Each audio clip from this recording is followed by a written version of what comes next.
Tout a commencé pour mon épouse Diane Doucette-Surette et moi en 1998, parce que nous cherchions un endroit de, si tu veux, de s'échapper au sortir de Halifax. Ça a commencé en 98. Nous avons fait des tours partout, mais nous avons venu dans le coin de Annapolis Royal Bridgetown. Nous avons trouvé un terrain qui est à vendre à un endroit qui s'appelait Belle-Île. En 2004, les Surettes ont assisté à une présentation du professeur d'histoire Marc Lavoie, dont les recherches suggèrent qu'ils vivent maintenant sur une partie d'un ancien village acadien de Leblanc et Doucette. Ce couple a tous deux des ancêtres qui remontent à ces villages.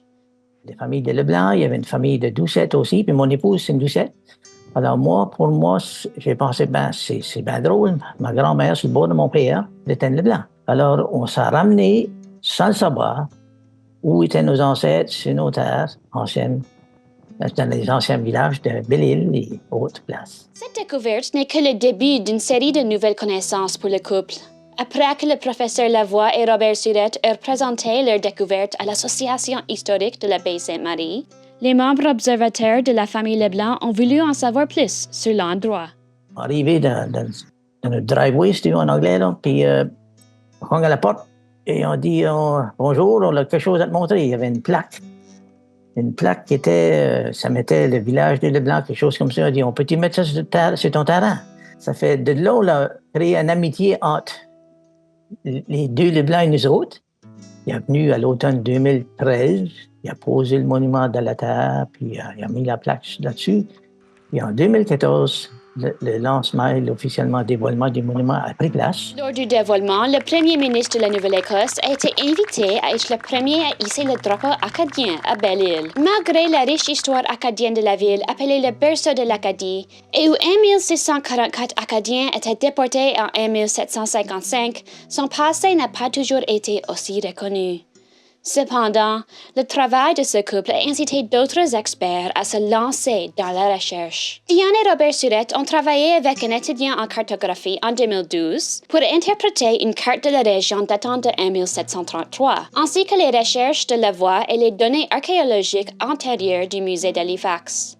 C'est à partir de ces informations que Diane Surette a assemblé les images du panneau Leblanc. Entre-temps, Robert Surette a commencé à apprendre ses propres techniques et l'historien René-Gilles Leblanc a voulu l'aider à se perfectionner. Moi, c'est une région qui m'intéresse beaucoup. L'histoire de l'ancienne Acadie et de la région de Port-Royal.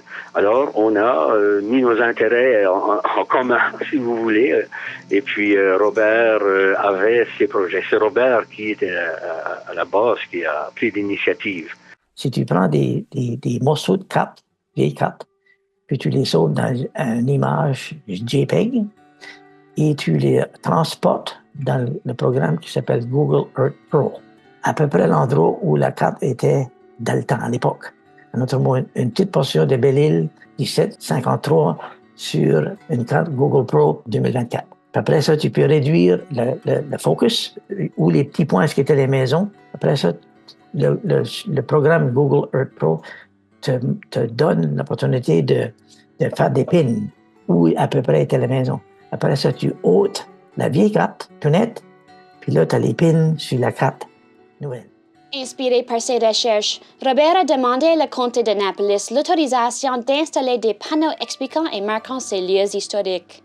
Il utilise également un drone, ce qui lui permet de voir l'emplacement des anciens villages depuis le ciel. Deborah Ryan, directrice du développement communautaire, a indiqué à Robert Surette que le comté avait donné son feu vert au projet de signalisation, à condition qu'un historien vérifie ses recherches. Et puis, à ce moment-là, il me soumet un texte.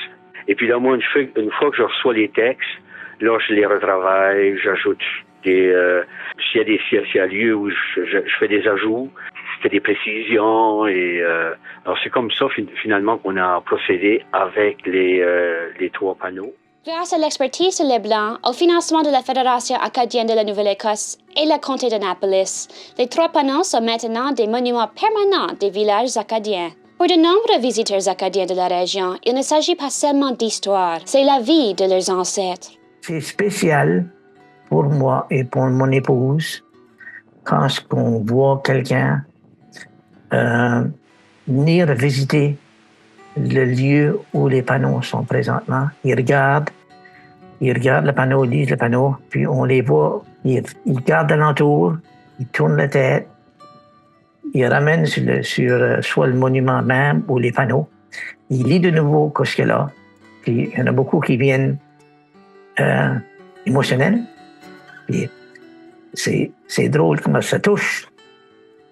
Ils disent, ils ne pensaient pas qu'ils pourraient venir à l'endroit où la famille avait débuté.